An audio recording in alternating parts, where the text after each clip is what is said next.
Pinewood Studios, England, on a bright and breezy day, and all manner of interplanetary species have got wind of a new televisual production. Security is tight. If your name's not down, you're not coming in. Sorry, my tin-plated friend. Your time will come in another dimension. Mark my words. Even though the riff-raff had turned away, you, the viewing public, are invited to a special behind-the-scenes glimpse of a new chapter of a TV legend. Welcome.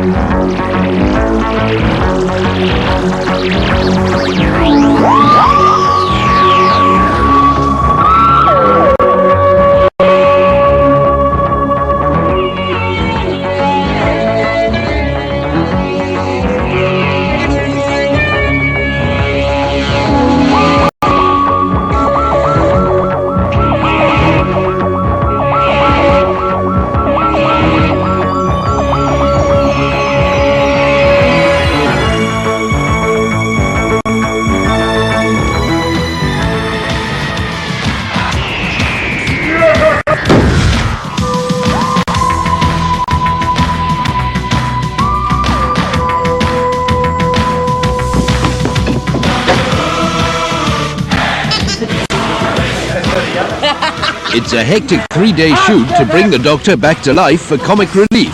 So, how did it all begin? One of the other producers' husband is obsessed by Doctor Who.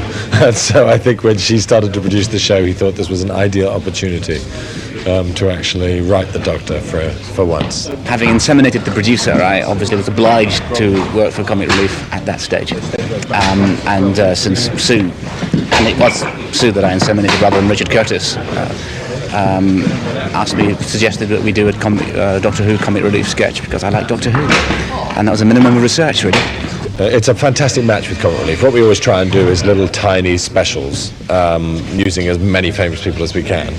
And this is such a good one because the format, Doctor Who itself, is, as it were, as famous, stroke more famous than the people we've actually got in it. So it's a perfect little Comic Relief thing.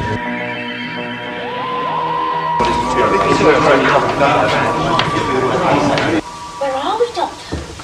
The planet Tercerus, once home to the Tercerons, the most peace-loving and kindly race I've ever encountered. The first person we asked was Rowan, because I knew he'd always wanted to play Doctor Who. So he said yes instantly. So he's the first one. Say hello to the sofa of reasonable comfort. Second one, Richard E. Grant, who does something for us every year. He's playing the quite handsome Doctor. Cute, sexy, and lick the mirror handsome. A vain, sex maniac. Typecast. Jim Broadbent is playing the shy Doctor. Oh, bugger! I've been the bashful Doctor Who, the shy version, who doesn't very little. He has a life for about 15 seconds, I think. That's about his lot. One of the problems of changing personas, so unpredictable. And then Hugh Grant is playing the handsome Doctor. Oh dear, now look at that. I've gone and used up 3 whole bodies in just under a minute, all because I forgot to unplug first. Obviously a lifelong ambition, finally fulfilled, so it was a very special day for me. Hugh is an actor of enormous variety and skill, who basically feels he has to do what I tell him to when it comes to comic relief. He did a great thing 4 years ago, where the public paid £1 million for him to kiss Dawn French. £1 million? Yes, I know. Close your eyes, lie back and think of England, for God's sake. Emma, look. I've got etheric beam locators. I was just now Hugh Grant, and luckily I've turned into me. And then the final Doctor is Joanna Lumley, who is really the most attractive of the Doctors, and once went to Eritrea for Comic Relief and has always done stuff for us, so no one escapes. Comic Relief is like a Dalek, it exterminates people's free time.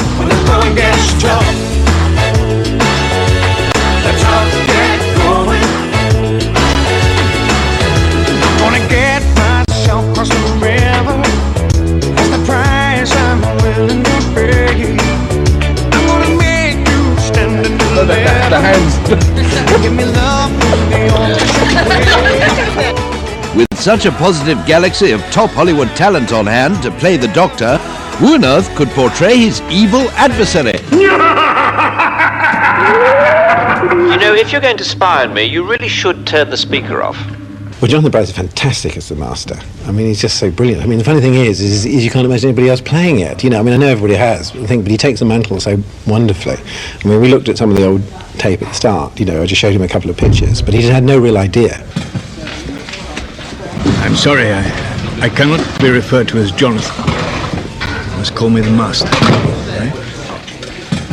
I think he's wonderful, but sneaky and slightly devious, and actually fondling my bottom even as we speak, which is something that Jonathan Pryce needs to do to get into character. Famed for it. Madonna mentioned that he did that. I think he wants to continue doing that in other roles. Far superior than anything else I've ever done before. Be it James Bond, be it Hamlet, be it... Whose line is it anyway? This is the pinnacle of my career. Could be the end of my career as well. I think that's more likely. I'm going to kill the Doctor with my bare hands. In Welsh. Die, boyo. Die. I mean, he's an ace baddie anyway, if he wants to be. And he just takes on that sort of manic megalomaniac quality rather too well, actually, I would say.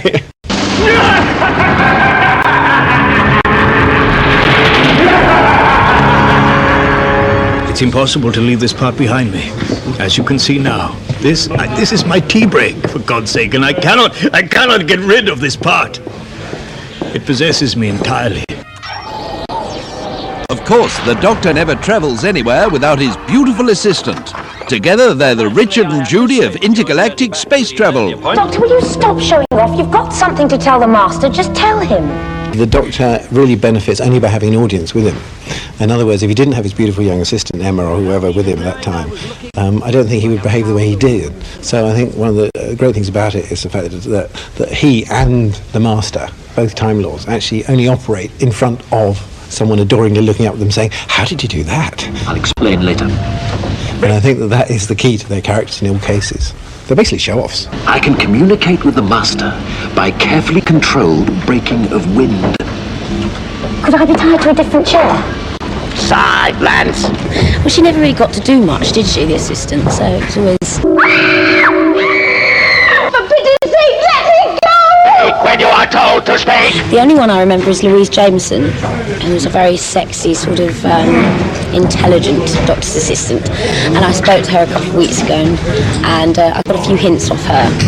Not as far as the sexy part's concerned, but as far as the intelligent part is concerned. So what can you do with that, then? What?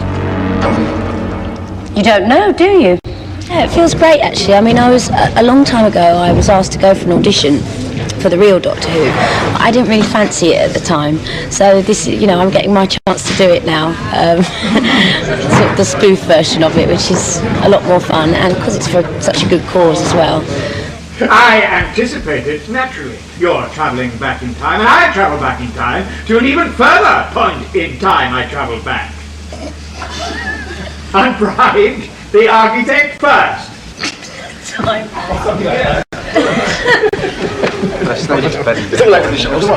There's not one person around here who hasn't got some memory of either sitting behind a sofa or hiding under their mother's coat or whatever when it had Doctor Who on. I used to watch them when I was younger. I think they're fantastic. I think they're fun. I remember curling my little brother's hair once for a fancy dress party so that he could look like John Pertwee. And actually my son looks like John Pertwee without curlers. I think it's a great British tradition and more fun than you can say. I was a great Doctor Who fan right from the word go. William Hartnell, I'll go right the way through. William Hartnell, I thought was brilliant. I had no idea, he just couldn't remember his lines. I thought it was sort of brilliant acting. Oh dear, now where were we?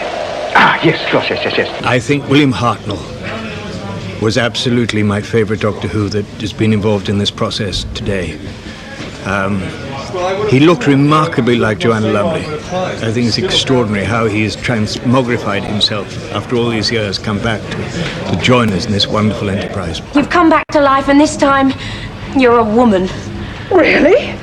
I've always wanted to get my hands on one of these. Unfortunately, I haven't. Well, it has been proposed many times that the Doctor could gender swap, and I think maybe they should have done it in the series when it was ailing towards the end. I think pushing that panic button might have been quite fun.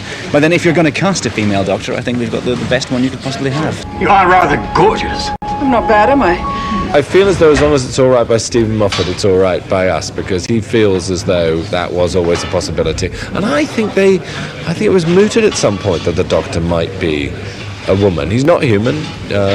He's got two hearts, so there's no reason he shouldn't take on a female body, I believe. I think they'll be cautious at first, tentative, and finally overwhelmingly supportive. I think they're going to adore it. Well, Joanna, only time will tell. Those Doctor Who fans are a tricky bunch, but never fear, our gallant crew have done their homework. I poured my way through the books that existed, and I've watched something like 15 hours of tapes, some of it 2 or 3 times, and tried to sort of distill what I hope is everybody's idea of Doctor Who, because obviously it has changed enormously. One forgets actually how much it has actually changed since the sort of William Hartnell days, right through Sylvester McCoy, right through to the movie sort of Paul McGann version. I am the Doctor!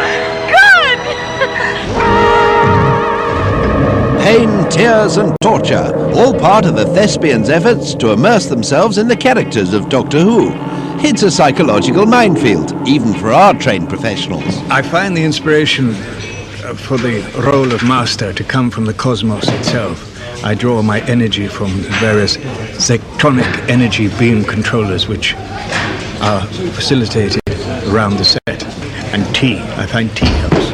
I'm a virgin to this whole world, so I'm afraid my inspiration is completely by osmosis from my interplanetary surroundings.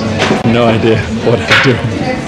Well, I'm one of those actors that likes to keep certain things secret. It comes from very, very deep, my performances, and especially today.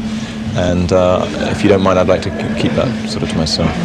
I spent most of my childhood researching for this part, and then during my son's childhood, and then during today watching all the other Doctor Who's, and I'm feeling confident. I'm getting a grip of the role. I love it. I did extensive research for this role. Of course, there have been many masters in the past, and I looked long and intently at a photograph of one of them for seconds.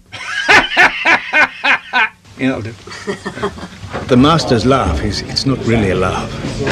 It's a war cry. You see, subtle difference. Laugh.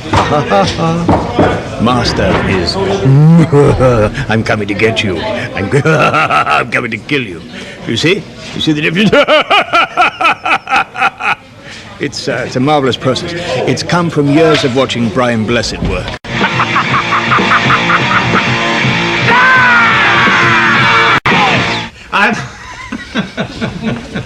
I'm going to kill the Doctor with my own bare hands. Die, Doctor! Die! I've been crushed. I think we had a spike of doom. Do we fall through a trapdoor? Yes, I think we do. Prepare yourself for 500 miles of fear and physics. And fun.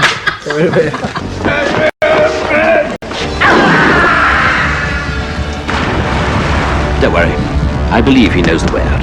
It takes a man who regularly doubles for that splendid Scot, Sean Connery, to perform one of the most dangerous stunts ever committed to film. Well, I'm playing the Master in Doctor Who. I'm doing the stunt, falling through the trapdoor. Nice fall. Okay down there? You okay? It's just standing on the trapdoor and making sure you don't hit the edges. Simple as that. Goodbye, forever, Mr. and Mrs. Doctor.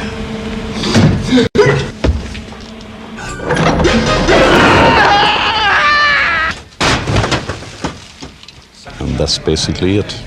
Well done.